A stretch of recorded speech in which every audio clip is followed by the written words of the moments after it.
Hey everybody, Dana Shove, editor of Civil War Times Magazine. That cannon shot you fired was not because we were just beginning our last broadcast of the day, although I'd like to claim it. But there's a living history on Cemetery Ridge to my right. And if we're going to pan the camera to the left, you'll see the dome of the Pennsylvania Monument, and you'll see the bump of Big Round Top there. So we're on the back side of Cemetery Ridge, and we are at Meade's headquarters, the Lydia Leister House on the Tawnytown Road, which is just to my left. Okay, and that one of that road network, of course, it made Gettysburg so vital. The Tawnytown Road, and then the next road over to the east is the Baltimore Pike, which was a very important road for the Union Army to protect because it was sort of macadamized, one of the best roads around. So you wanted to have that to move supplies and troops back and forth. Very briefly about Lydia Leister herself, she's a widow living here. She's a tough woman. This house is really small, and she lived here. I forget. She had a number of kids. They couldn't all live here. I think some were living with people in town, that sort of thing, because it's a pretty small place. If you've ever had a chance to be in it, which I have.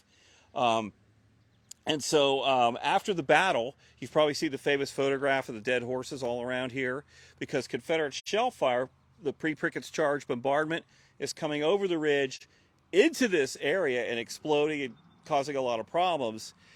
When they gathered the horses for burial, the Union Army to burn them, after the battle, she said, "Leave the dead horses on my property where they are," and she let them rot and then sold their bones for fertilizer. So she was a pretty tough, enterprising woman. And later we'll add on to this house eventually after the war, and then that addition will be removed at some point during the reconstruction of it to its wartime appearance. It is small, and there's going to be a council of war in there on the evening of July 2nd. Now, Meade's going to have to abandon this later on July 3rd for that shell fire. Just to wrap that up, he'll move to Powers Hill temporarily because this is too dangerous, and then he'll move back. But the 93rd New York Monument's, where is it? Over here, the headquarters guard. So, it's sort of the rear of the Union Army. This is a small house, and we were joking. How many Union officers are in there? 12 during the Council of War plus Meade. 12 during the Council of War plus Meade, so 13 generals and their massive egos. So that was our joke, are jammed into this tiny house on the evening of July 2nd. Now, man, there's a lot of controversy about this too, like that Meade wanted to leave and had to be convinced to stay. So why don't you elaborate on that and what your research has uncovered? Yeah, this is obviously one of my, maybe not surprisingly, but one of my favorite spots on the battlefield. Meade will arrive to the Leister House about 6 o'clock in the morning on July the 2nd, but then as we've talked about, he's out on the battlefield through most of the day on July the 2nd, taking care of the sickles blunder. He comes back here sometime before 8 o'clock. And Dana said about the controversy of the Council of War, whether or not Meade called the Council of War to retreat is something that Meade detractors will promote quite vociferously after the battle. But we know, because Meade will send a message to Halleck, it's in the official records at 8 o'clock, that he intends to stay and fight at Gettysburg. The only question, and he says this in his message to Halleck, is whether or not that will be an offensive or defensive nature. So Meade will put out the call for his generals to convene. This is the first of 3 councils of war that Meade will hold during the Gettysburg campaign. And think of this, too. He takes command on June 28th. Now it's the evening of July the 2nd. This is the first time he has to meet with all his subordinate commanders in one place. Yeah. They've been marching, they've been fighting for 2 days now. He needs to get a sense of the condition of his army, the strengths of the corps. So the generals start to convene, and I have the James Edward Kelly sketch to give you an idea. You can see Meade standing pretty prominently in the center. This conversation begins, too, and I'll just say this before I forget it. While the fighting on Culp's Hill and East Cemetery Hill is still going on, which is pretty remarkable. So the conversation begins sort of informally by. Do you know? Who all was in the council? Yes. I don't want to put you on the spot. No. So the corps composition has changed a little bit because of Sickles being wounded. So the 3rd Corps is going to be David Bell Birney will be there. John Gibbon will be there, in addition to Winfield Scott Hancock for the 2nd Corps. John Newton is there for the First Corps. The Fifth Corps is Sykes. The Sixth Corps is Sedgwick. Howard is there for the 11th Corps. And then the 12th Corps is going to have Alpheus Williams and Slocum. Okay. You can see Gouverneur K. Warren here on the back. Now, of course, Warren has that small neck wound on July the 2nd, so he sleeps through most of the council. Here is Dan Butterfield, Chief of Staff. Chief of Staff, a leftover from Hooker, who will be one of the biggest, most vocal detractors of Meade's leadership. A lot of Meade's reputation is really defined by people like Dan Butterfield and Dan Sickles. Gibbon is standing here. So these men are going to start sort of informally the conversation, but then you can see in the sketch, So we're back. We're reconnected. Yep. Sorry about that. We had a connectivity issue. We've moved our location a little bit. And to recap, I don't want you to go through naming all of them again, but this is the 12 officers, the sketch in the Leister house with Meade. Yep. And you were just about to say... I was just going to mention that you can see the Chief of Staff, Dan Butterfield, sitting there in the center of the sketch, and he takes minutes during the meeting, and they're in the official records. And basically the conversation centers on three questions. Should we stay? Should we go? And how long should we remain, which is going to be a matter of supplies. The original minutes are in the Pennsylvania Historical Society in Philadelphia. They know they have 58,000 men present. As I mentioned, Meade says very little during the council, but then ultimately, and this gets to your question about controversy, Dana, they will vote. They'll put the matter to a vote of whether or not the Army should stay, and then for how long. This is interesting because the junior officer present at the Council of War votes first, because they don't want the junior officer maybe to be persuaded by a superior ranking officer. So in that case, John Gibbon votes first. And the consensus is to stay, of course, as we know. The only thing is how long the supplies will make it, basically, is sort of what they're going to debate on.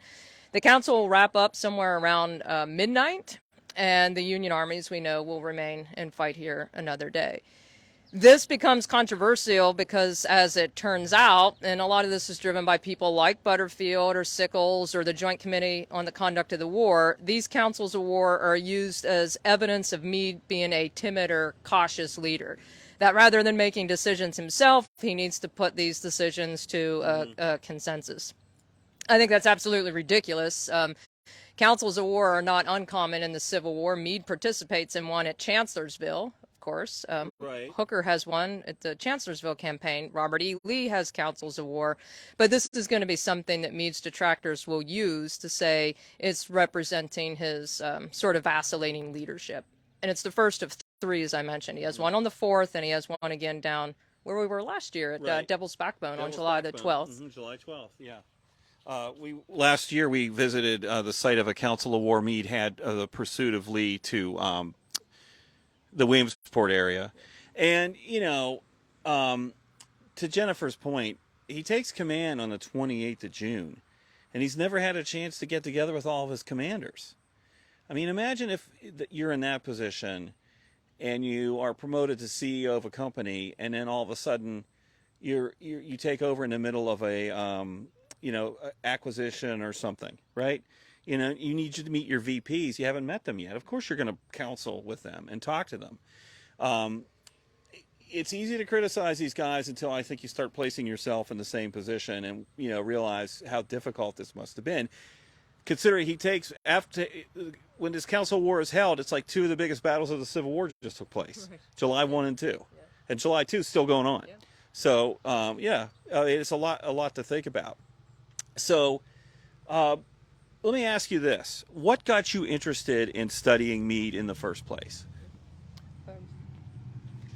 No doubt some of your listeners know that I worked here at Gettysburg as a seasonal ranger for 9 summers, so I had pretty good working knowledge of the Army of the Potomac and George Meade. Then my Gettysburg book came out in 2014. Mm-hmm. What's the name of the book? On a Great Battlefield. Mm-hmm. Came out in 2014 with a new edition coming out sometime this summer with an update too.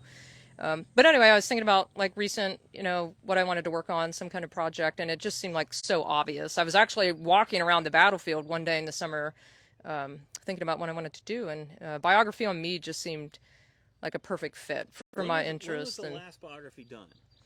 Well, the last full-length biography was done, there's their account shots, during the Civil War centennial, and that is Freeman Cleave's book, Meade at Gettysburg. And it's obviously outdated by Right. now.